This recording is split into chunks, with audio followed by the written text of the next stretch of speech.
নোয়াখালীর আরেকটি প্রাকৃতিক সৌন্দর্যের নাম হচ্ছে নোয়াখালীর সুবর্ণচর উপজেলা।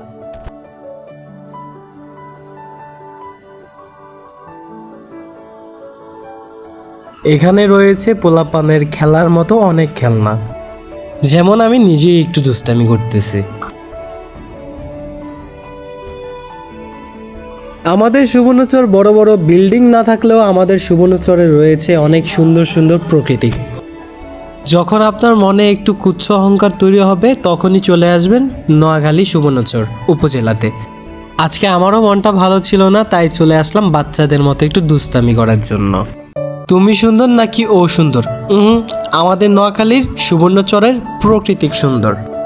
সবার হয়তো আইফোন ডিএসএলআর আছে, বাট আমার আছে নষ্ট একটি অ্যান্ড্রয়েড ফোন। বাট আপনারা যদি সবাই আমার পাশে থাকেন এবং আমাকে সাপোর্ট করেন, অ্যান্ড্রয়েড না, আমিও সবার মতো একটি আইফোন নিতে পারবো। তবে আমি এটা গ্যারান্টি দিতে পারবো যে যদি আপনার মন খারাপ থাকে তাহলে আপনি সুবর্ণচর আসতে পারেন এবং প্রকৃতিক ফিল করতে পারেন। আমাদের হাতিয়া কিন্তু এর থেকেও সুন্দর, বাট আমি হাতিয়া থেকে চলে আসছি সুবর্ণচর শুধু প্রকৃতিক ফিল করার জন্য। তো সবশেষে লাস্ট একটা কথা বলি, সবাই আমাকে অহংকার করিয়েন না, আমাকেও সবাই সবার মতো সাপোর্ট করেন। ইনশাল্লাহ ছোট থেকেই বড় কিছু করব যদি আপনারা পাশে থাকেন।